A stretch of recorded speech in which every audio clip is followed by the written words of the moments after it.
Oke, Assalamualaikum warahmatullahi wabarakatuh. Masih dengan saya ngopi bareng Tirta di Cafe FK. Nah, ini di episode berikutnya kita kedatangan lagi guru besar muda. Saya jujur cukup deg-degan ya, karena terakhir kali ketemu cuma sekelebat itu pas saya koas 2014-an akhir sampai 2015-an awal. Beliau masih jadi konsulen muda dan tiba-tiba singkat waktu cerita, tiba-tiba di 11 tahun kemudian beliau sudah jadi guru besar di bidang mata. Kita sambut bersama Prof. Bayu. Wey. Profesor Bos. Izin Prof, salam dulu. Apa kabar? Baik, alhamdulillah. Umurnya yuswane pinten nggih, Prof? Sekarang 44. 44, guru besar. Prof Bayu, izin saya sebelum ke topik kesehatan ingin menggali sedikit profilnya, boleh nggih, Prof? Silakan. Iya. Kalau boleh tahu, Prof, apa yang melatar belakangi memilih jalur dokter di saat dulu S1? Sebetulnya ya dulu saya nggak kepikiran pengen jadi dokter. Ayah saya kebetulan dokter. Oh iya. Terus jadi pada waktu SMA passion saya itu sebenarnya matematika sama fisika. Nah, jadi senang sekali itu. Kemudian pada waktu tryout itu di dalam benak saya dulu juga sukanya IT kan. Jadi yang saya kejar itu informatika. Dulu saya pengen ke ITB. Oh ya? Pengen ke ITB informatika, tapi terus satu dan hal lain persuasi dari orang tua. Kebetulan kan saya cowok sendiri ya, mungkin kakak adik saya itu perempuan, jadi agak-agak berat mungkin kalau jauh. Jadi terus akhirnya last minute itu sebelum ngisi UMPTN dulu kan ngisinya masih pakai pensil 2B itu sebelum ngumpulkan di barek situ. Terus ya udahlah ganti, rasanya kok kayaknya ya sudah saya masukkan ke kedokteran gitu. Terus waktu berjalan semester 1, semester 2, setelah masuk itu kayaknya masih ada sesuatu yang nggak serp juga. Jadi semester 2 itu saya diam-diam ikut bimbel lagi. Pengen UMPTN lagi, mau approach ke ITB ke informatika lagi. Kualian yang pas Furkon. Terus saya tes ulang. Alhamdulillah masuk. Loh.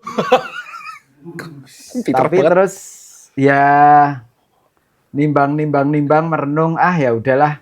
Kelihatannya teman-teman di FK itu udah cocok dan macam-macam, dan dari kecil itu saya nggak pernah pisah sama orang tua.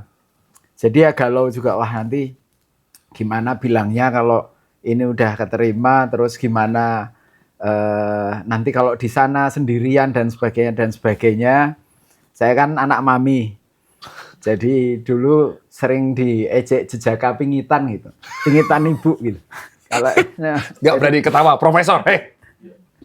Jadi terus ya udahlah, akhirnya ya udah saya lanjutkan aja. Ditekuni ya, alhamdulillah lancar lulus. Memang sempat ketika semester 2 waktu itu fokusnya kan ngulang UMPTN itu, jadi banyak pelajaran yang terus saya tinggal. IP saya 1,7 dulu. Dian. Ini beneran apa? Beneran. 1,7. 1,7 banyak yang D itu. Endingnya? Endingnya ya terus diperbaiki. Dulu kan masih bisa ngulang. Jadi terus yang D ya diperbaiki, ngambil lagi, terus bisa A, ambil lagi bisa B gitu. Itu. Tapi sempat itu momen itu, dan ingat betul waktu itu kemudian terus ditegur sama bapak itu. Iki kok IP kok elek banget gitu kan. Ya tapi saya diem aja karena kan nggak ngaku. Ya aku karena kan ya udah, tapi terus diperbaiki.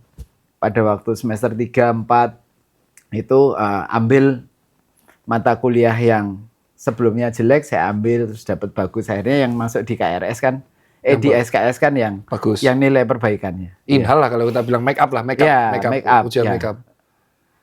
Ikut kuliah dari awal. Jadi ikut kuliah lagi, kemudian ujian. Kalau dulu sistemnya kan begitu, masih kuliah tatap muka. Jadi kalau dulu jelek misalnya D, ya nanti tahun depannya di semester pelajarannya hanya ada di semester genap misalnya, semester 2. Nah, nanti semester 4 atau semester 6 kita bisa ngambil lagi pelajaran itu. Double berarti?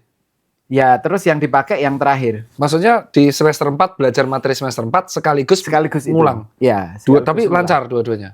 Ya, lancar. Karena kan sebetulnya ya yang dulu kan sudah pernah belajar walaupun nggak nyantol sedikit-sedikit itu, tapi udah pernah ada gambaran sehingga belajarnya tidak terlalu berat. Cuma kan jadwal kuliahnya itu yang akhirnya terus ya mau nggak mau wirawiri. Kalau ada yang jam bareng gitu ya masuk sini seperempat jam, masuk ke satunya gitu, absen nanti terus keluar lagi kalau mau absen selesai ke mata kuliah yang sebelumnya gitu. Jadi yang ngatur itunya aja. Prof, izin mau tanya, SD SMA-nya berarti boleh saya tebak alur pada macamnya orang berprestasi Jogja ya, SD ini Ungaran. SD Ungaran, ya jadi sekolah dari SD, SMP, SMA itu sangat mainstream kalau di Jogja. Oke, bisa di sangat mainstream. SD Ungaran 1, SMP 5, SMA 3, Fatmanaba. Fatmanaba. Dan pada waktu matematika fisika itu pernah ikut olimpiade? Dulu fisika. Olimpiade? Ya, cuma dulu kan saya tuh seneng main, seneng basket, seneng tenis gitu. Jadi sempat pas SMA itu ikut olimpiade, cuma kan tidak merasa wah ini saya ngapain tuh kalau ikut olimpiade, harus mengorbankan banyak hal waktu sama teman-teman karena terus ekstra drill. Dulu zaman SMA itu pas olimpiade itu mesti setiap sore itu di drill sama guru fisika sama guru matematika. Itu kebetulan wali kelas saya guru matematika. Terus kalau guru fisikanya itu selalu di drill, diminta ke Fakultas MIPA. Pas SMA udah diminta SMA, iya. Jadi di drill sama dosen muda MIPA itu untuk menyiapkan latihan soal-soal olimpiade. Nah, tapi terus fatigue kan ya, anak SMA disuruh apalagi suka main tuh. Suka main. Nah, itu terus ya udah, jadi cuma ikut yang satu babak, terus setelah itu saya nggak berangkat. Nah, itu dimarahi juga sama guru fisikanya. Gitu lah lagi jebul. Ini bukan anak papi ya jenengan kayak. Dimarahi guru fisikanya, loh kamu udah diminta mewakili gitu, kok malah nggak berangkat gitu. Jadi waktu itu nyesel juga, waduh gimana, tapi mau ngulang lagi nggak bisa kan, udah kelas 3. Iya. Dan kalau boleh, apakah di saat itu Prof Bayu di waktu S1 sudah bisa membayangkan bahwa di masa tua akan menjadi seorang guru besar? Enggak. Tidak pernah. Jadi perjalanan milestone saya itu sesuatu yang sama sekali saya itu nggak pernah membayangkan sebelumnya. Boleh diceritain nggak, Prof? Lebih dari setelah S1 tadi itu? Ya, jadi tadi ya dari kedokteran saya nggak pernah membayangkan jadi dokter gitu. Karena biologi itu saya benci setengah mati. Setengah mati benci biologi itu dulu, nilainya 6, maksimal 7 gitu, di rapot kan. Terus kalau pelajaran SMA itu ya nyatet biologi itu udah ngapain gini dicatat gitu. Tinggal buka buku aja kan bisa gitu. Iya benar. Ya, terus habis itu kuliah juga pada waktu kuliah saya nemu passion itu karena suka matematika ya. Jadi terus pada waktu itu saya asisten peneliti di IKM sama bantu penelitiannya Prof Yati sama Prof Siswanto itu. Itu beliau itu kan memang pakar biostatistik. Iya, statistik. Nah, jadi itu saya ketemu passion betul-betul di situ. Wah, ini berkutat dengan angka dan logik lagi ya. Saya senang sekali. Jadi terus dari situ berkembang, wah kayaknya saya pengen mendalami ini nih. Ini kayaknya nanti yang jadi masa depan saya. Saya pengen mendalami statistik, kemudian belajar diajari sama beliau sampai terus pas koas itu juga sama beliau ditawari, kowe gelem ra sekolah biostatistik nih. di US, beliau kan alumni John Hopkins, mau gitu. Terus waktu itu ditawari, diminta bikin deskripsi, kemudian kayak motivation letter, kemudian tes TOEFL. Nah, terus dimasukkanlah itu, dibantu beliau. Cuma posisi saya waktu itu masih koas. Terus alhamdulillah dapat itu. Itu yang dapat. Itu ya. Kan tapi terus waktu itu masih koas dan jauh kan di Amerika. Terus diskusi sama orang tua.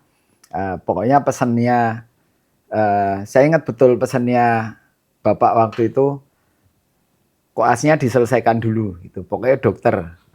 Gitu. Tidak boleh putus di tengah jalan apapun itu. Kalau sudah melakukan sesuatu, Selesaikan. kudu rampung. Gitu. Oke. Jadi kamu mau sekolah dimanapun terserah, tapi dokternya dirampung gesek gitu karena ini udah tengah-tengah koas. Ya udah, wah ya udah.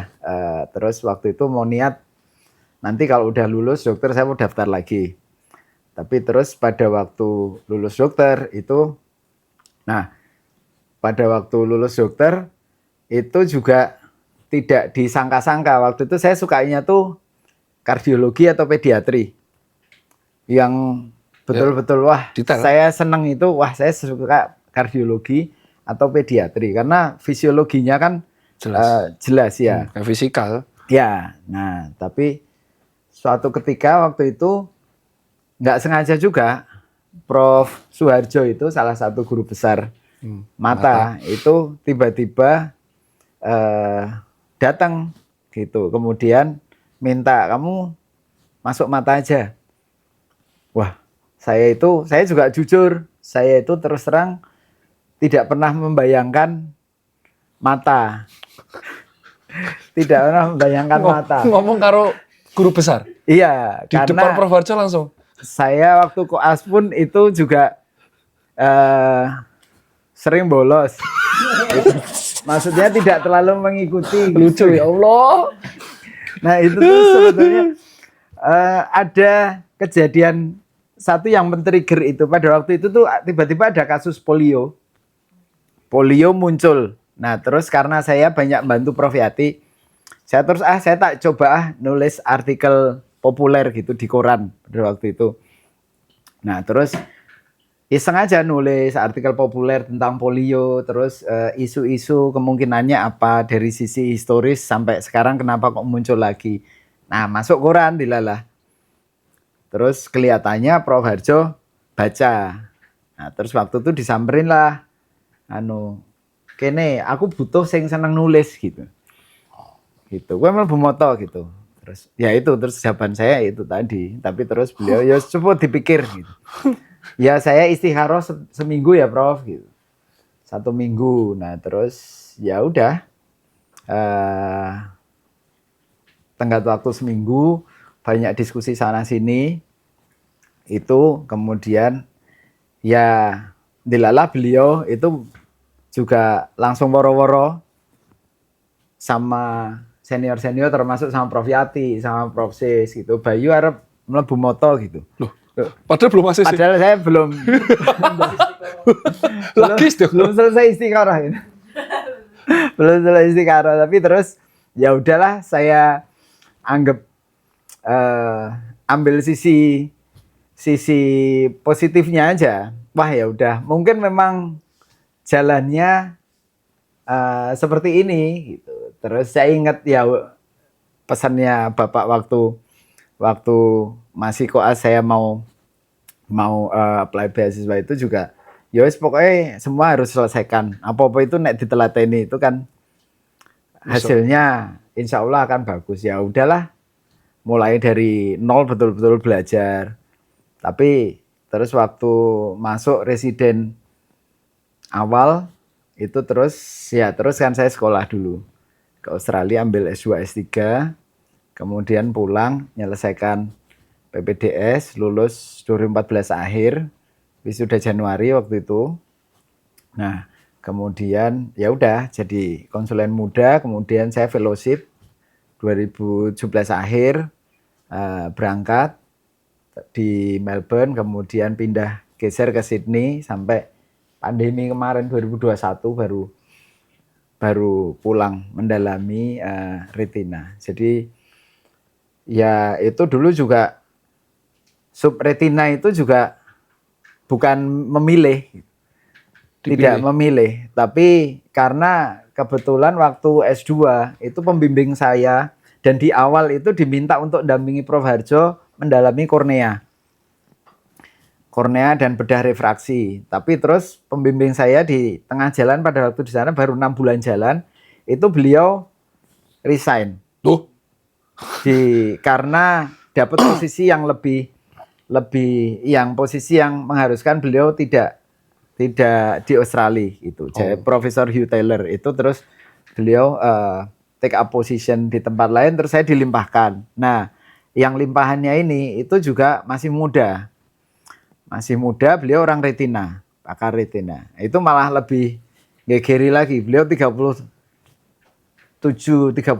awal itu jadi guru besar. Edian. Dan itu orang Aussie. Orang Singapura. Dan itu beliau di domisili di Aussie waktu itu. Sekarang udah kaliber luar biasa. Kalau H index saja udah 300 lebih. 300 lebih? Ya.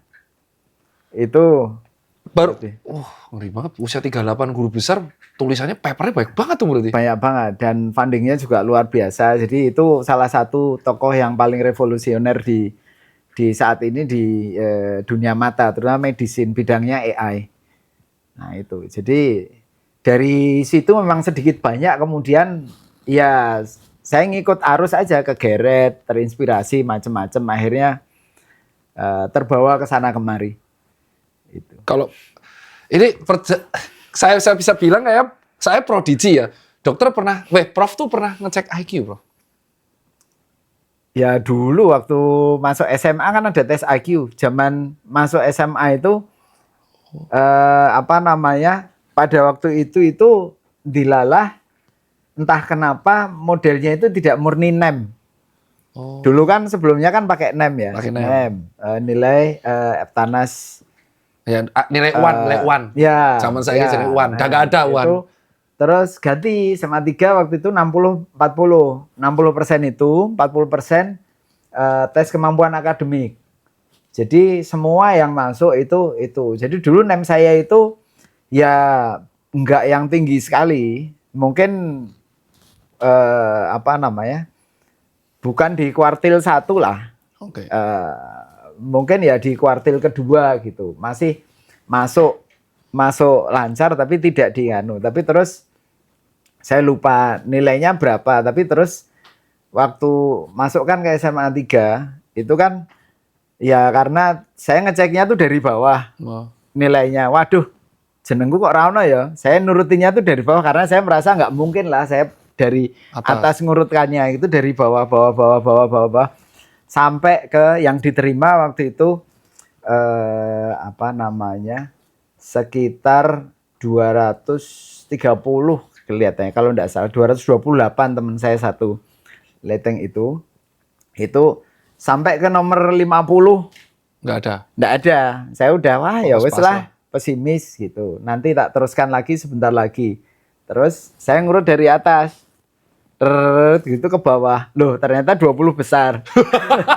Loh, nama gua ada. Soalnya kalau dilihat dari NEM-nya itu tengah-tengah. Ternyata? Maksudnya NEM saya waktu itu nggak masuk kuartil 1 kan? Nggak masuk kuartil 1. Jadi tengah-tengah, kira-kira average lah. Average tengah-tengah yang masuk. Misalnya antara 50, paling tinggi waktu itu 55 kan NEM-nya. Yeah. Yang diterima paling bawah itu 50,8. Saya ingat betul. Yang paling tinggi itu 55,6. Nah, itu saya itu 52,9.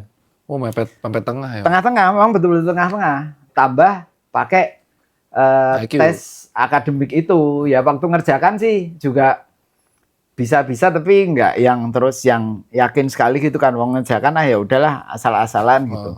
Enggak tahu kalau rumusnya 60-40 gitu kan. Nah ya udah, makanya saya ngeceknya itu dari bawah, naik, tak urutkan naik sampai 50 jeneng kurang gitu. Wah ya udahlah, besok masukkan SMA 6 gitu. Ternyata terus ngecek lagi, coba tak urutkan dari atas loh. Nama saya ada nomor 18. Wah, alhamdulillah kok dongkrak ya saya. Terus jadi ngerasa wah berarti IQ ku dhuwur gitu. dalam hati. Dalam hati. Tapi kan nyatanya Bang tinggi sekali Prof. Saya yang dengar. Prof, ini saya menarik tentang perjalanan dari setelah jadi dokter, itu dokter kan harusnya praktek terus jadi residen lah, normalnya gitu. Kok malah terus ke Australia S2, S3 tuh gimana? LPDP atau memang disarankan dari Prof. Harjo? Atau? Nah, jadi dulu malah Prof. Harjo itu nyuruh langsung PPDS. Oke. Karena waktu itu saya udah daftar beasiswa AusAid waktu itu. AusAid itu sekarang AAS, Oke. Australian Award Scholarship itu. Dulu namanya AusAid itu. Saya daftar itu dan dari awal memang cita-cita saya itu saya mau coba hidup mandiri, tidak bareng sama orang tua gitu. Pengen keluar dari zona nyaman gitu kan. Memang sudah dari awal mau kuliah itu tapi galau akhirnya ya udahlah saya tetap di Jogja. Tapi terus saya udah bertekad itu. Insya Allah kalau nggak tahu pokoknya punya feeling kalau tetap di sini ya nanti hidup saya kan gitu-gitu aja. Bukan gitu-gitu aja ya udah enak tapi ya maksudnya nggak ada challenge yang lain gitu. Bangun tidur, tinggal bangun, sarapan, mandi, berangkat, kuliah, kamar udah ada yang rapikan, udah ada yang bersihkan dan segala macam sampai pulang udah semua cemepak gitu. Nah, jadi pengen sesuatu yang lain yang itu harus penuh fight sendiri gitu. Pokoknya waktu itu pengennya sih begitu. Nah jadi terus saya daftar AusAid, tapi terus masih nunggu pengumuman beasiswa itu sama Prof. Harjo. Udah pokoknya mau buat residen sih gitu. Masuk residen dulu. Oke. Ya udah saya masuk residen, jalani aja dulu hampir 1 tahun. Kemudian pengumuman, alhamdulillah dapat yang AusAid. Karena pas waktu itu mau approach lagi ke yang US itu murni biostatistik. Jadi wah kalau saya masuk mata itu sudah nggak terlalu linier. Jadi itu biostatistik dan kesehatan reproduksi. Wah, jauh karena Prof. Ses kan memang pakarnya di situ. Jauh sekali. Jadi ya udah saya tetap suka statistik. Jadi yang S2 itu saya mendalami epidemiologi dan biostatistik. Tapi itu lebih general. Untuk S2-nya tetap statistik? S2-nya tetap ya. Matematik, tetap angka berarti S2-nya? Ya, tetap banyak angkanya. Tapi kemudian terus sambil riset project-nya itu saya nyari yang lebih relevan ke mata. Oke. Kemudian, nah dari situ jalan, alhamdulillah lancar. Terus ditawari sama pembimbing, kamu langsung S3 aja gitu. Sambil cari beasiswa, sambil dia punya funding. Yang nawarin dosen di Australia? Ya, pembimbing saya. Jadi terus itu udah sangat spesifik ke mata. Kebetulan bidangnya terus retina. Jadi pada waktu itu terus pada waktu pulang sama Prof. Harjo, wah wingi S3-nya retina. Jadi terus udah nanti ke retina aja gitu biar linier. Ya udah. Terus ikut retina. Padahal sebetulnya juga saya awalnya nggak kepikiran sama sekali. Itu gara-gara pembimbingnya yang dilimpahkan ke dokter guru besar muda itu ya? Judulnya apa? Prof masih ingat nggak S3-nya dulu? S3 judulnya kelainan retinal mikrovaskulatur pada diabetes. Oh. Itu termasuk retinopati diabetik itu. Jadi memang terus mendalami soal itu. Sampai sekarang? Sampai sekarang. Kalau boleh tahu, berapa tulisan sudah dihasilkan Prof. Bayu? Selama S3? Dari dulu sampai sekarang. Dari sekarang yang sudah publish lah. Yang sudah publish berapa ya? Saya malah nggak ngitung ya. Banyak? Lumayan. Iya.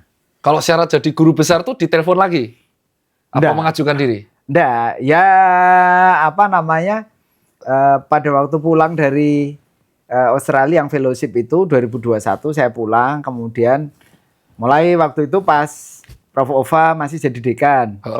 Itu terus beliau asal ketemu itu beliau yang paling nyemangati gitu. Ayo coba mbok dihitung gitu. Jangan acuh tak acuh lah gitu. Coba dihitung, kita harus lebih apa namanya antusias dengan yang begitu. Wih, bukan sombong kok gitu. Itu Dihitung memang apa tuh? dihitung kumnya, Oke. kum tulisan Oh, dan segala betul. macam itu. Nah itu dihitung angka kreditnya. Nah itu terus itu wah nanti dulu aja Prof. Itu saya masih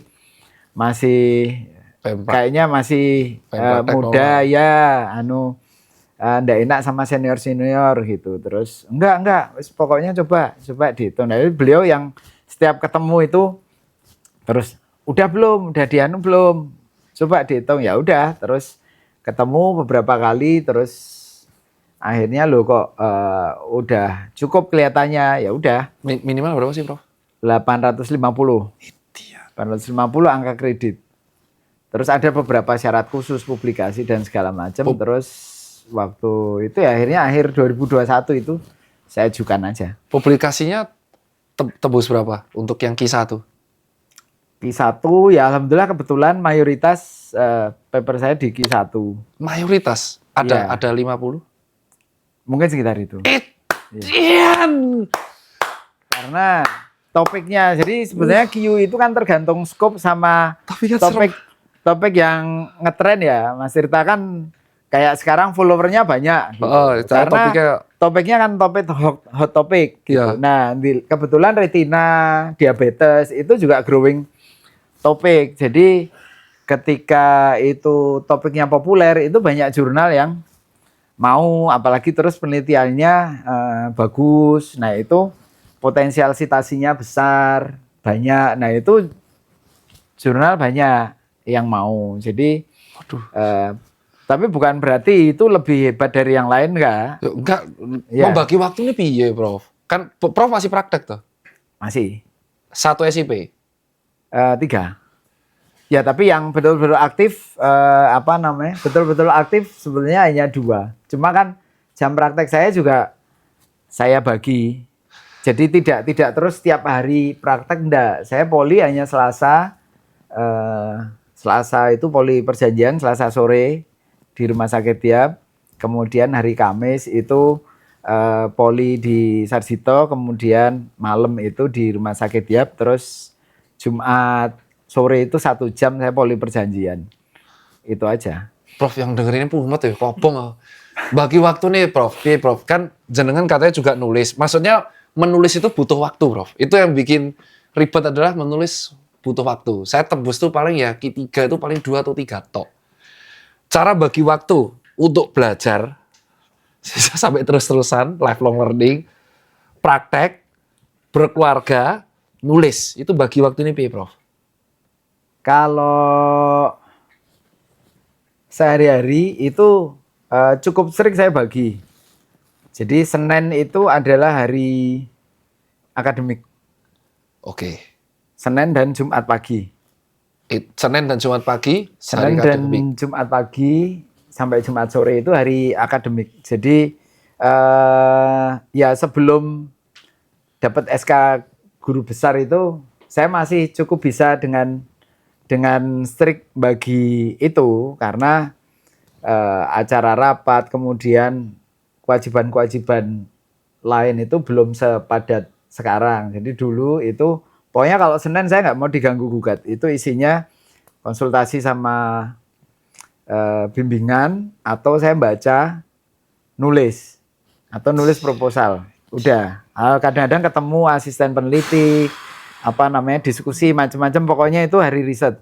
Hari riset adalah hari Senin, Pak San, Jumat pagi. Ya, Oke. terus Jumat pagi itu kebetulan kan saya ketua departemen juga. Jumat pagi itu biasanya ketemu sama tendik-tendik. Itu dulu. Jadi evaluasi seminggu kemarin gimana, ada PR apa dan segala macam kita selesaikan yuk di Jumat. Kemudian habis Jumatan itu balik duduk baca lagi. Udah terpola. Selasa praktek toh? Selasa sore praktek, Selasa pagi saya main tenis. Jam 6 sampai 8. Tim saya tenis di mana, Prof? Di Lembah, kalau enggak di UNY. Jadi main tenis itu dari SMA ya? Dari kecil. Oh, sempat ikut berarti turnamen? Semua dulu sempat ikut. Saya waktu S2 itu sempat juara antar mahasiswa di Australia. Piye iki le? Piye iki le nerangke? Sama Mas Danang juga berarti? Dokter Danang. Danang enggak, Danang kan jauh angkatannya. Oh, ya, tapi kan tenis. Terus Selasa hari tenis. Selasa pagi, terus Tenis. Selasa pagi ya udah Selasa pagi itu biasanya jadwal konsultasi sama bimbingan. Kalau misalnya masih slow itu ya nulis Nyicil atau nulis. baca nyicil Oke. gitu. Terus sore saya praktek. Rabu itu seharian biasanya operasi. Operasi. Kamis kan poliklinik. Iya, Terus, tadi dibilang ya. Jumat pagi yang tadi lanjut ngajar dan nulis. Ya, akademik. Jumat pagi sampai jam 4, terus habis itu ya udah tenis lagi. Oh, jadi tenis seminggu 2 kali. Seminggu 3 sampai 4 kali. Boko malah banyak tenisnya, Pak. Sik.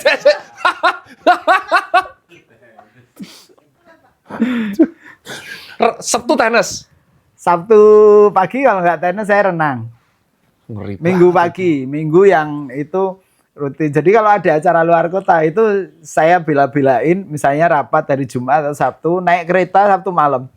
Tetap harus pulang Harus pulang. karena ada renang dan tenis. Karena minggu pagi tenis.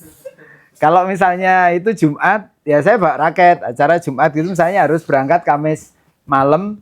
Itu seringkali kan kalau rapat misalnya di Kemenkes, di mana nguji, itu kan mulai jam 10-an. Jadi saya bawa raket, main dulu di GBK.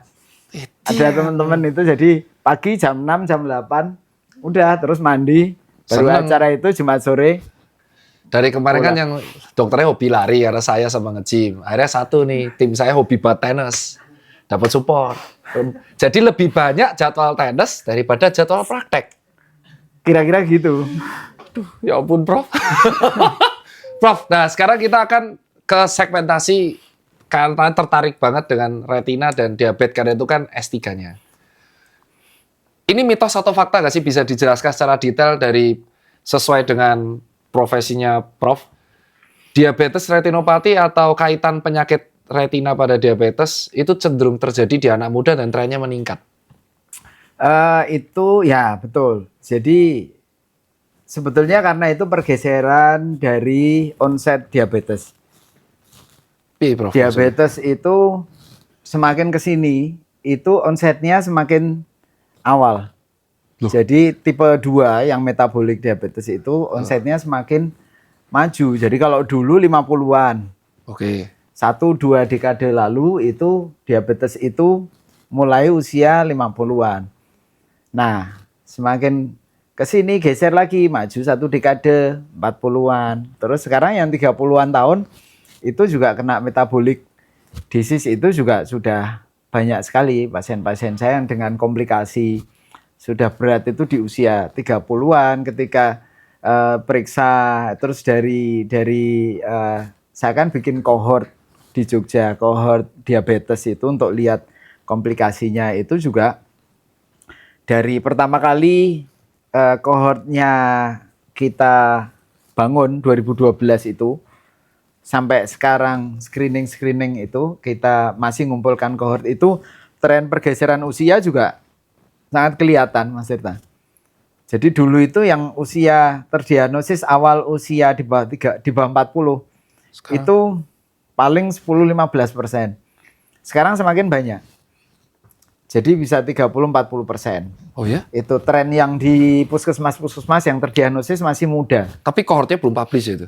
Kohortnya Masih- sudah publish. Udah publish ya? Iya, tapi karena kan fokus saya di retinopati DM, jadi itu yang saya tulis ya seputar retinopati diabetiknya, prevalensi, insidensinya, kemudian bebannya dan segala macam, kebutaannya. Nah itu. Dan itu salah satu faktor utamanya gimana? Kok sampai, maksudnya dari diabetes sampai retinopati kan jauh banget, Prof. Kok bisa langsung cepet banget di anak muda? Ya, jadi perubahan pola macam-macam, sedentary, kemudian pola makan. Sekarang kan banyak ya jajanan-jajanan itu. Hobi ngafe, begadang gitu. Ya, saya dulu juga termasuk yang suka begadang gitu. Tapi kalau begadangnya dulu di rumah. Wangel lagi. Sinau maksudnya. Ya itu udah kan wangel. Bukan jajan. Jadi kalau sekarang kan ngopi, ya Pakai kan, gula. di kafe ngopi, terus nanti habis tugasnya belum selesai ngobrol, pesan lagi, tambah cheesecake, tambah apa, nggak ada. Dulu kan nggak ada. Dulu saya kalau belajar kok sampai jam 2, jam 3 gitu susu murni pinggir jalan itu kan. Iya, Jadi kaki 5 susu murni mendidih itu kan ya udah temennya kan paling itu. Ngopi juga enggak sama sekali. sampai sekarang. Sampai sekarang. Belas. Itu. Nggak tahu enaknya nggak tahu enaknya kopi terus terang. Terus habis itu Prof sepanjang paper itu bisa di-download, ada linknya nanti. Ada. Nanti bisa ya. Nih ya linknya nanti untuk dibaca, dan dari situ akhirnya untuk mengatasi diabetes retinopathy gimana, Prof? Apakah paliatif toh atau ada pertolongannya? Nah, jadi memang harus putus rantai. Kalau yang sudah itu ya udah kuratif, paliatif itu. Tapi harus diputus rantainya dari yang ada sekarang supaya tidak semua itu kuratif gitu. Jadi maksudnya tidak semua kuratif. Jadi harus preventif. Oh. Sehingga memang screening ini harus jalan. Preventifnya paling penting ya? Ya, screening dideteksi awal, itu di treatment dengan laser fotokoagulasi, itu long term resultnya kalau masih awal itu bagus sekali. Kalau udah terakhir, Prof? Nggak bisa.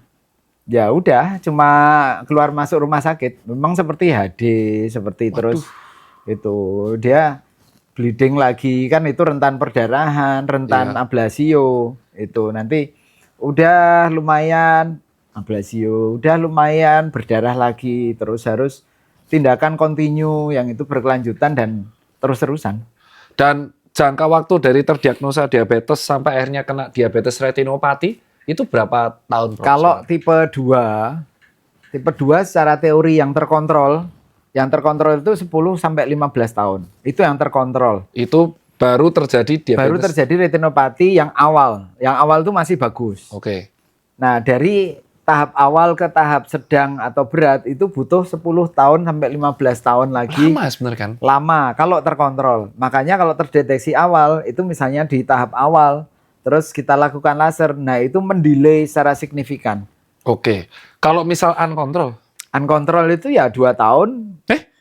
Bisa 2 tahun, 3 tahun. Betul-betul yang itu banyak. Yang saya tahunya diabetes itu karena kok tiba-tiba matanya ngeblur.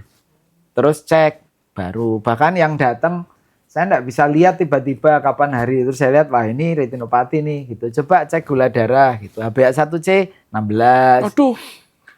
Itu masih muda. Saya kira wah udah pas dipanggil Pak Pek ternyata usianya masih 38. Di bawah jenengan. Di bawah saya saja yang sudah kursi rodanan gitu. Itu. Nah, kalau dari gaya hidup, Prof tidur jam berapa? Dengan kegiatan sesibuk ini? Saya sekarang ya berusaha jam 10 udah tidur. Bangun subuh? Bangun subuh, ya.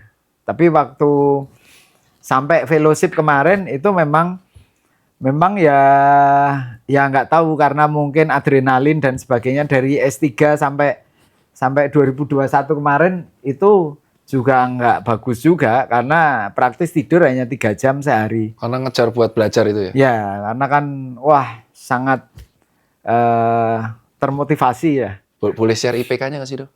IPK saya itu 3,4. Pas S1? Iya, Itu total pas sampai lulus. Pernah bayangan nggak, Dok? Pas S1 3,4 ditanya, terus akhirnya sekarang jadi guru besar. Kan GPA-nya naik terus itu. Enggak, saya juga nggak pernah bayangkan sampai di titik ini. Pokoknya ngalir aja. Luar biasa loh. Oh, ya, Jadi buat kalian, jangan putus banyak masuk ke kedokteran tuh begitu S1 udah under 3,5, dia udah kayak ya wis putus semangat tuh loh. Iya, jangan ya, pokoknya jangan putus semangat. Saya pernah 1,7 itu aja. Ini lucu nih. 1,7 sekarang guru besar. 1,7. Dan yang meminta residen kemarin PPDS itu bukan jenengan ngajuin diri ya? Prof Harjo, iya. Itu karena jenengan suka nulis dan di saat itu sudah sering nulis. Belum ya, itu tulisan pertama saya yang artikel di populer koran. itu ya. Di koran. Saya juga senang banget lihat itu masih tak clipping di rumah itu. Oh, klipingnya bisa difoto ya, Prof? Enggak tak bawa. Nanti dikasih ke kita. Ada, nanti coba tak cari ya. Ya, ini ada. Saya ingat, saya udah lama banget juga nggak membuka kan. Terus udah nggak tinggal sama bapak ibu. Tapi kan ada album foto zaman dulu itu. Nah itu ada clipping tulisan pertama saya itu. Saya ingat banget waktu itu saya potong masukkan ke situ. Cuma terus ya udah sama sekali nggak pernah saya buka lagi. Tapi kalau nggak ada tulisan itu nggak akan ada tulisan yang lain ya? Mungkin nggak ada. Kalau nggak ada tulisan itu juga mungkin Prof Harjo juga nggak akan tertarik nawari. Saya mungkin juga nggak jadi dokter mata sekarang. Dan mungkin nggak jadi guru besar. Jadi itu biostatistik loh. Iya. Masih mendalami statistik nggak sampai sekarang? Atau masih ada passionnya? Masih. Jadi sampai sekarang fokus riset saya itu masih sangat relevan dengan epidemiologi biostatistik karena banyak sekali di kohort diabetes itu kan memang di Indonesia nggak ada data sama sekali. Jadi terus waktu itu Nggak ada data soal apa, Prof? soal retinopati DM. Oh, DM-nya ada tapi diabetes DM-nya juga nggak banyak. Nah, jadi kohort yang saya lakukan itu kohort pertama yang bisa lokal data nasional itu yang mendeskripsikan retinopati DM di populasi Indonesia, orang Indonesia. Nah, dari situ juga terus macam-macam karena terus saya juga baru apa namanya sadar. Perpanjang sih. Oke, terus boleh nih guru besar diizinkan nggak mau UGM. Terus gimana, Prof? Baru sadar bahwa semakin kesini itu yang saya lakukan itu semakin relevan dengan background biostatistiknya, background epidemiologinya. Karena terus ya dengan ada data itu kemudian terus kami coba sama-sama tim, saya ngajak banyak teman-teman dari tempat lain, center lain juga itu untuk yuk kita benar-benar concern soal ini, kita advokasi, terus bikin program nasional supaya mutus rantai tadi. Ya, preventif dulu. Preventif dulu. Nah, itu juga dengan sekarang itu semakin relevan. Terus Kemenkes buat banyak program screening. Nah, itu jadi akhirnya banyak masuk ke sana. Kepakarannya juga terus saya juga baru semakin relate bahwa oh iya ya. Jadi yang saya lakukan sekarang memang sebagian besar karena itu evaluasi program yang sudah ada waktu itu gimana, kemudian nanti strateginya gimana. Itu kan semua butuh data, butuh angka ngolah. Nah itu sangat-sangat kepake. Jadi akhirnya jurusan matematikanya tetap kepake, tapi sekaligus sama biologi. Iya, sekaligus sama passionnya, tenisnya. Itu nggak boleh lupa. Malah itu dulu. Terus Prof, sekarang saya akan bahas tentang beberapa penyakit. Prof kan mengatakan sempat masih melakukan operasi. Ya. Operasi apa yang dilakuin Prof di usia sekarang? Kan udah sibuk. Ya, yang paling sering? Paling sering ya operasi retina sama katarak. Oh ya? Itu ya. Kalau operasi retina memang ya sebagian besar karena yang merujuk itu teman-teman yang dari tempat lain itu merujuk kasus-kasus retina. Kalau yang paling sering dari retina apa? Paling Retinopati, sering ya ablasio, retinopati, diabetik, kemudian ada oklusi itu kalau sumbatan pembuluh darah, kemudian perdarahan, kemudian komplikasi operasi katarak, kemudian infeksi. Nah itu banyak yang membutuhkan tindakan itu yang saya kerjakan. Boleh tanya nggak Prof? Kalau soal retina, ablasio retina itu penyebab utamanya apa sih Prof? Penyebab utamanya jadi bisa diterangkan dulu. Ablasio retina adalah?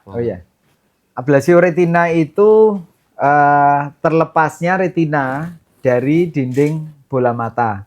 Jadi harusnya retina itu di bagian dalam. Retina itu di bagian dalam bola mata. Nah, itu harusnya nempel di dinding retina ini bagian gambarnya. dalam. Nih, ilustrasinya ya. Itu ketika itu terlepas, apapun penyebabnya itu namanya ablasio. Nah, secara umum ada beberapa macam. Ada yang rekmatogen, rekma itu robekan karena ada robek. Kemudian traksional itu traksi karena ada tarian. Itu pada diabetes itu retinanya ketarik karena perdarahan dan sebagainya. Oke. Itu. Nah, kemudian karena infeksi. Itu juga bisa terus memunculkan eksudat, itu kayak keluarnya cairan dan itu numpuk sehingga retinanya lepas. Paling sering dari ablasio retina itu rheumatogene yang robean. Robean itu muncul karena satu, paling sering itu degeneratif. Oh, udah. Proses degeneratif itu kemudian tempat melekatnya retina di dinding bola mata yang perlekatan terkuatnya itu mulai rapuh. Copot tadi. Rapuh, nipis, kemudian dengan suatu ketika itu dia robek. Jadi robeknya itu juga dipicu karena degeneratif juga. Dalam bola mata itu isinya jelly. Jelly seperti agar-agar. Oke. Tapi dengan tambah usia, itu jelly itu semakin cair. Tidak padat lagi, tapi cair kemudian kolaps. Oh. Nah, proses kolaps itu dikombinasi dengan retina yang perlekatannya juga semakin lemah. Proses kolaps itu ada yang smooth. Smooth itu halus, pelan-pelan. Itu yang dicari. Semua orang pasti ngalami proses kolaps. Makanya lihat floaters itu kayak bayang-bayang gerak-gerak. Nah, itu proses alamiah yang normal. Oke. Itu. Tapi kalau itu muncul tiba-tiba, Set. Gitu. nah itu robek. Robek ablasi. Dijahit. Itu. Di laser. Oke. Ya, jadi operasinya ya retinanya kita posisikan lagi, kemudian di laser di situ. Terus nempel. Oh. Pandangannya kalau masih awal ditangani ya pandangan bisa kembali. Kalau enggak, kalau udah telat. Kalau udah telat ya seadanya. Sadar nih. Terus kalau untuk katarak, Prof, apakah itu suatu hal yang bisa dicegah? Katarak juga itu proses alamiah, Mas Tirta. Jadi dengan tambah usia secara teori di atas 55 itu orang itu sudah mulai mengalami proses kataraktogenesis. Oke. Itu muncul pengapuran di lensa. Lensa alamiah kita itu harusnya jernih.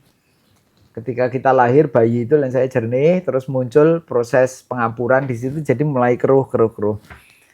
Nah, itu diperparah kalau ada penyakit lain, misalnya diabetes. Diabetes penyakit metabolik, yang itu aging proses, seluler aging prosesnya itu semakin awal, sehingga seringkali usia 45 tahun, kalau diabetes sudah 10 tahun, atau diabetes awal itu loh, masih muda udah katarak yaitu.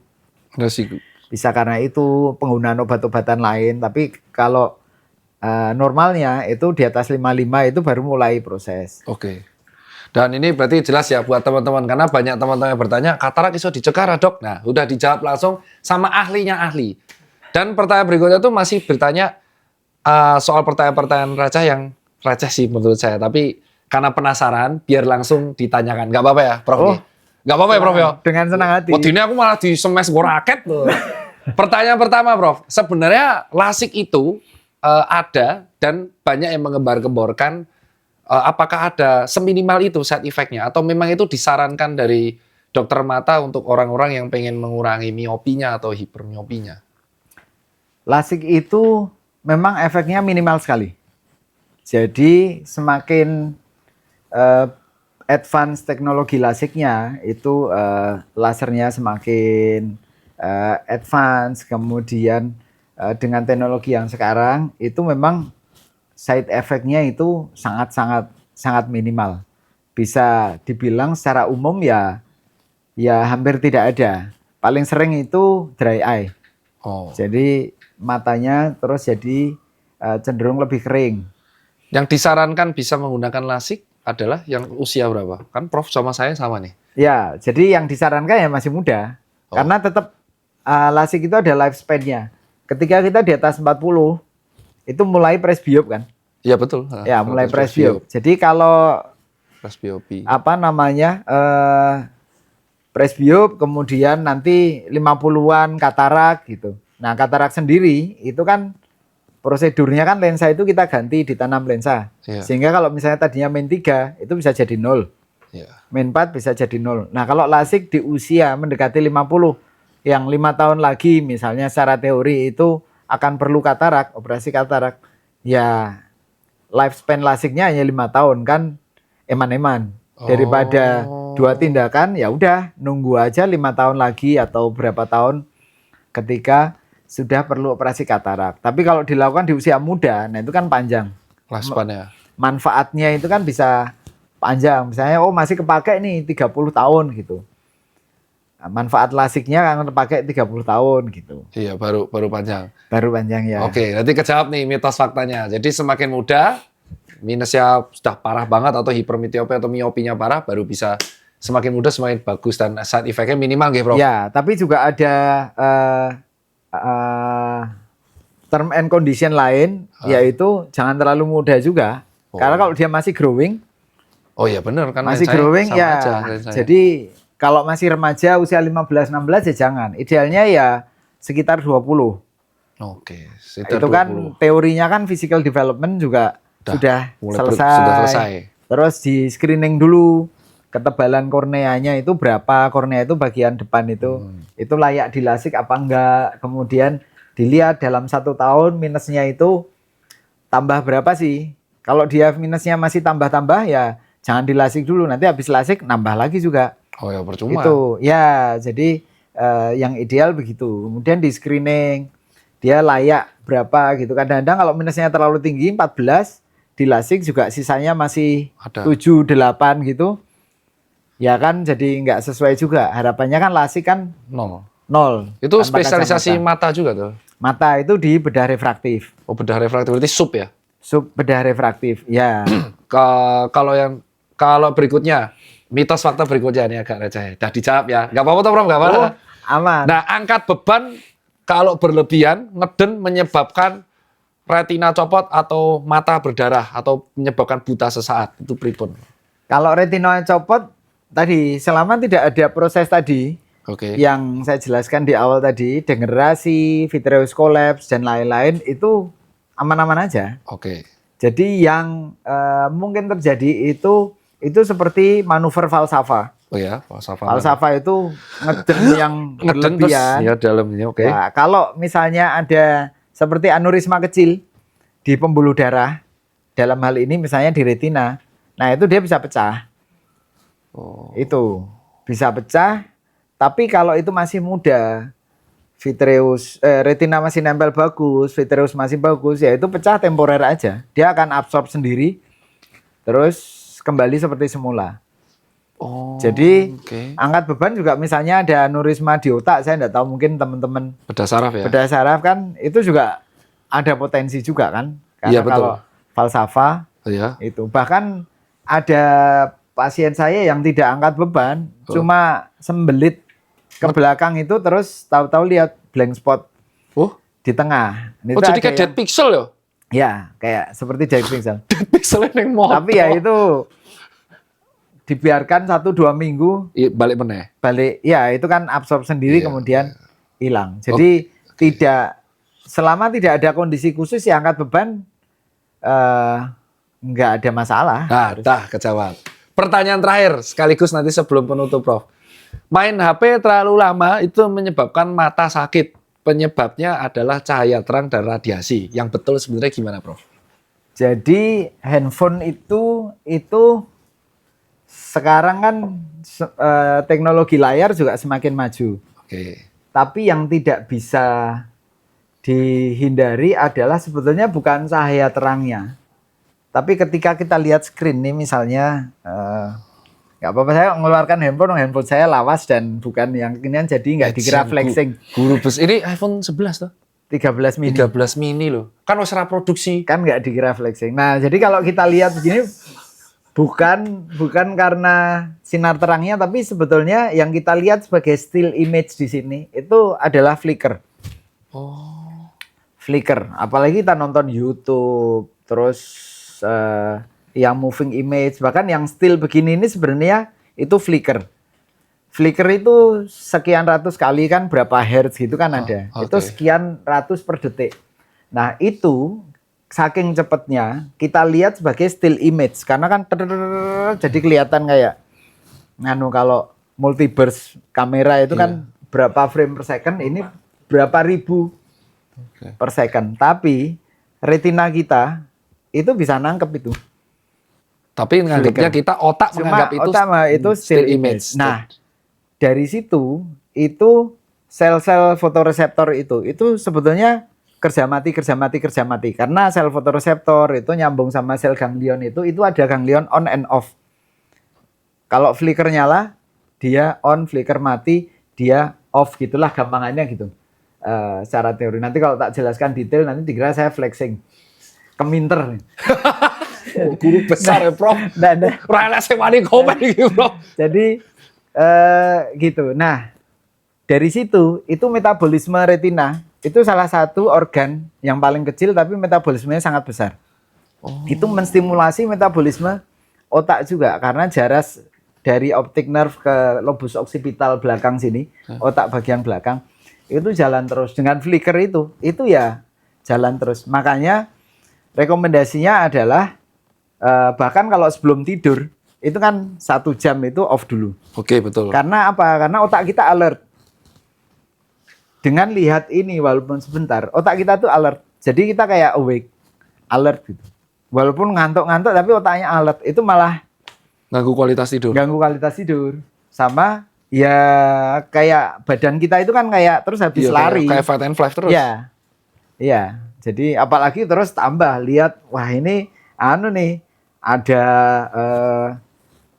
message dari atau ada postingannya Dokter Tirta nih. Nonton sampai subuh. Nonton sampai selesai ya karena terstimulasi. Nggak turu. Udah alert isu-isu penting, menarik. Wah, itu udah susah tidur, kualitas tidurnya. Oh, makanya banyak editor film itu susah tidur karena dia kan ngedit terus kan. Iya. Oh, flickernya. Jadi flickernya screen laptop. Jadi yang flickernya lebih pelan itu malah justru screen TV. Screen TV itu flickernya tidak banyak kalau screen handphone. Dan itu malah lebih tidak melelahkan. Ya melelahkan juga, tapi kan kalau itu lebih pelan ya rate metabolismenya itu lebih rendah kan. Kejawab nih. Jadi kejawab. Kalau ini yaitu fatigue-nya sebenarnya tidak hanya fatigue mata, otot mata, akomodasi itu bukan cuma itu, tapi kita fatigue secara keseluruhan. Coba ngedur 2 jam nonton film dari sini. Netflix capek. Capeknya sampai kepala belakang. Iya, ngantuk tapi nggak bisa tidur. Betul. Ya, betul banget itu, betul. Karena kita alert. Berarti kalau efek sampingnya kuliah digital kemarin Zoom ya itu berarti. Iya, betul. Jadi memang harus makanya rekomendasi WHO kan 20-20 itu kalau untuk anak-anak. Jadi 20 menit, 20 istirahat. Kalau anak kecil itu bahkan saya agak lupa angka pastinya, tapi 1 jam screen, 90 menit physical activity, ada begitunya. Oh, ini baru pertama nih soal flicker ini. Biasanya kan orang taunya screen time. Kalau dijelaskan detail karena ini. Jadi kalau ada anak kecil sering mengeluhkan sakit kepala, pusing, capek, nggak bisa tidur, terus dia marah-marah, gangguan konsentrasi, kemudian marah-marah, emotional behavior-nya itu karena ya metabolisme. Sudah kayak capek ya? Iya. Ya kayak orang habis capek maraton disuruh tenis. Iya. Tapi kan jenengan happy. Oh iya. Terus Prof, kan, sebelum ditutup itu Prof. Kan nggak ada flicker itu. Aman. Prof, pesan-pesan Prof. Ini pesan pertama, nanti ada 3 pesan. Pesan pertama sekarang buat anak muda. Yang anak muda ada pesan nggak dari Prof Bayu? Kalau untuk adik-adik, saya manggilnya adik-adik, bukan anak muda. Biar kelihatan nom. Biar kelihatan nom. Ya, jenengan masih 40. Percaya nggak beliau tuh masih 44 dan guru besar. Mudah banget itu. Gimana, Prof? Intinya adalah ya bekerja, dan bekerja. Jadi jangan terlalu lihat atau jangan terlalu berorientasi pada hasil nanti akan seperti apa. Kadang-kadang dengan sekarang paradigmanya kan saya lihat murid-murid saya itu juga, wah ini saya mau gini, tapi yang dilihat itu hanya superficial endingnya. Oh, itu. Tapi proses di dalam itu panjang, berdarah-darah dan melelahkan. Tapi justru itu banyak pelajaran yang ada di situ gitu. Tidak ada yang instan. Oke. Itu. Jadi kalau saya tadi cerita itu dirangkum dalam berapa tadi? 55 menit tok. Nah, 55 menit itu sebenarnya banyak ups and down-nya itu yang kalau 7 hari 7 malam diceritakan Nggak akan selesai. nggak akan selesai. Dan banyak berdarah-darahnya istri saya, orang tua, anak-anak yang apa namanya harus ngalah ini itu karena kompromi waktunya segala macam itu yang tidak akan selesai. Jadi kalau dilihat dari luarnya, Enak. Dokter Tirta tadi mempromosikan wah ini 44 guru besar. begini, itu adalah ending dari banyak pahit yang tidak berhenti. Oke. Pesan kedua buat teman-teman residen mata, Prof yang lagi menempuh pendidikan. Hei, Ya. sekali-sekali. Sama. Kerja dan kerja. Jangan lupa tapi harus punya slow living.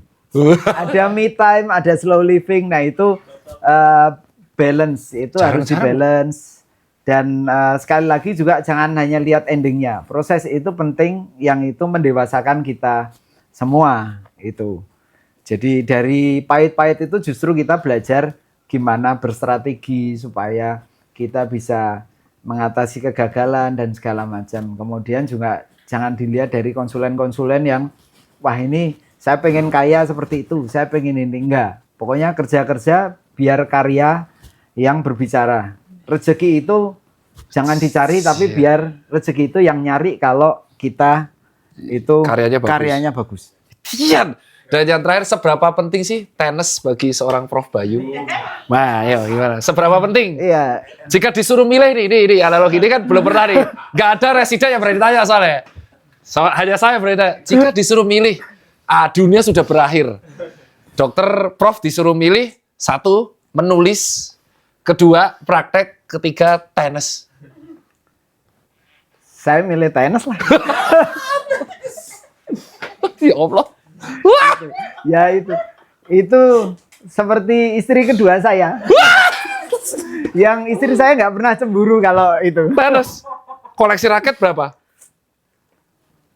Saya bukan tipe yang kolektor raket. Tapi? Jadi raket saya itu dari dulu nggak ganti-ganti. Baru ganti itu 2 tahun lalu karena mulai terlalu berat. Kemudian terus setahun saya pakai ganti karena cedera bahu. Oh, saya ganti lagi. Ya, jadi saya pakai raket babolat versi Nadal yang French Open 2013 itu 11 tahun. 11 tahun? Ya. Nggak pernah ganti? Nggak pernah ganti. Itu the best raket yang saya pernah pakai. Oke. Spin ya. Dulu saya pakai Yonex waktu belajar kecil. Terus Federer muncul, wah itu saya pakai ganti raketnya Federer. Sekarang masih itu. Sekarang pakai Gravity. Head Gravity itu karena dia soft banget kan. Itu karena masih belum terlalu terus pulih. Koleksinya apa? Sepatu? Enggak koleksi. Kalau suruh sepatu milih apa? On running? Enggak. Saya pakai sepatu yang enak, pakai sampai rusak. Apa? Baru beli. Terakhir kemarin pakai Nike. Nike tetap ya? Nike sebelumnya saya pakai Asics. Asics itu saya punya waktu itu beli 2 karena diskon 2018, baru rusak 2021. Saya pakai tenis terus itu karena 2 kan ganti-gantian, terus saya ganti Asics yang Accord FF itu rusak, terus saya coba Nike, ternyata enak dan itu pun dikasih sama bimbingan saya. Yang ngasih bimbingan. Loh karena udah selesai terus dia bilang saya pengen ngasih kenang-kenangan apa gitu. Kok sukanya tenis gitu. Terus sepatunya ukuran berapa? Tak kasih aja nomor sepatu. Oh, udah selesai kan nggak gratifikasi. Iya benar. Kalau suruh milih antara 3 jagoan nih, GOAT tenis menurut Prof Bayu adalah Joker, Nadal apa Federer? Nomor 1 Federer, Roger. Kok ngono toh? Terus nomor 2? Nadal. 3? Joker. Malah enggak. Saya nggak pernah jadi fansnya Joker.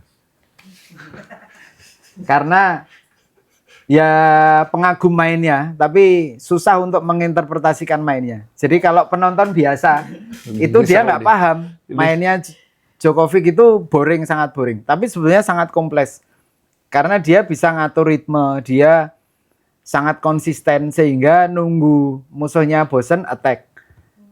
Kalau Federer itu strateginya dia gaya mainnya semua kombinasi itu muncul semua. Kalau Nadal itu betul-betul fisikal.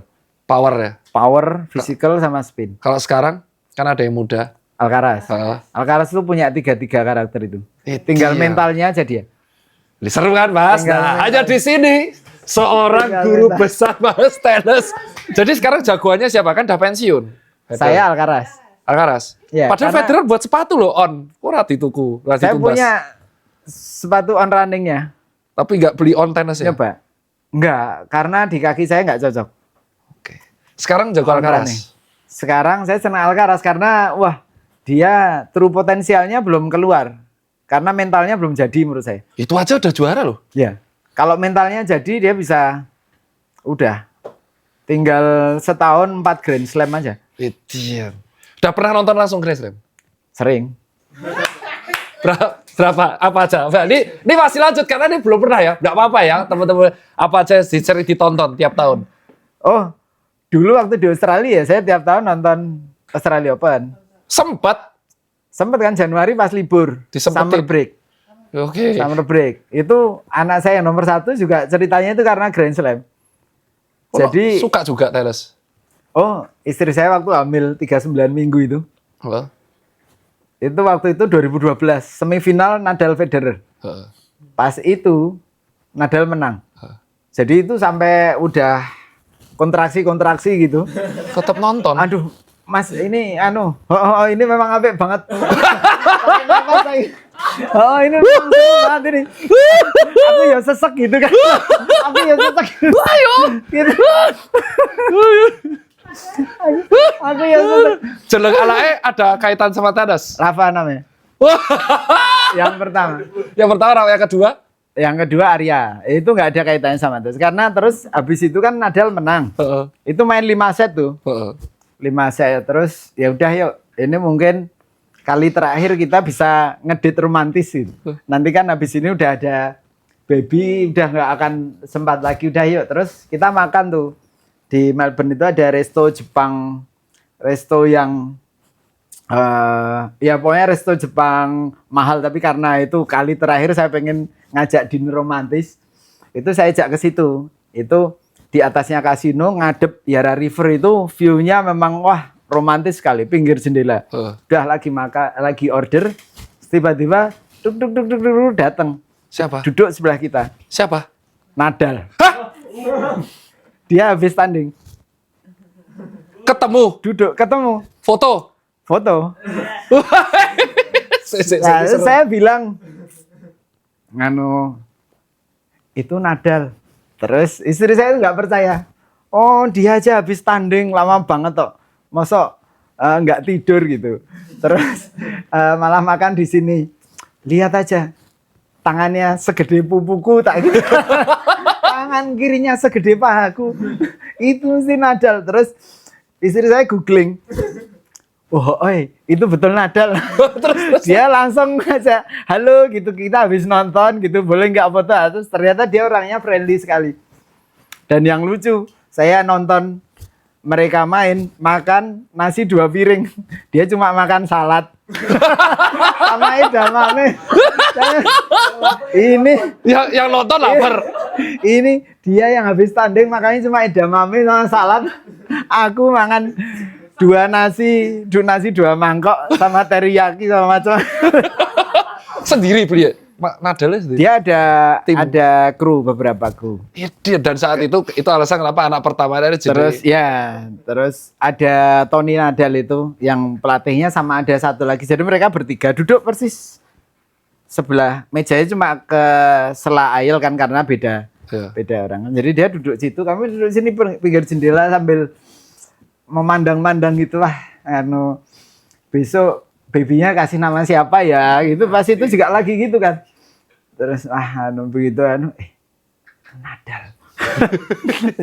Oh, betul loh. Dah jenenge kudu ana Rafa gitu. Dan bener Rafa. Iya. Udah berapa tahun sih? Sekarang SMP. Tenis juga suka. Suka. Iya. Dan itu aja pembicaraan menarik. Ini pertama kali ya di podcast ya di YouTube FK kita sharing banyak hal. Sebelumnya terima kasih waktunya Prof Bayu. Sama-sama. Harusnya hari ini sibuk banget ya. Senin kan sibuk, Selasa tuh juga sibuk, tapi beliau masih menyempatkan. Kita tepuk tangan bersama dulu. Prof Bayu. Dan sampai jumpa di konten berikutnya. Dan jangan lupa kalau mau tenis bisa ketemu Prof Bayu di mana? Ya di lapangan tenis. Jangan di sini. Assalamualaikum warahmatullahi wabarakatuh. Waalaikumsalam.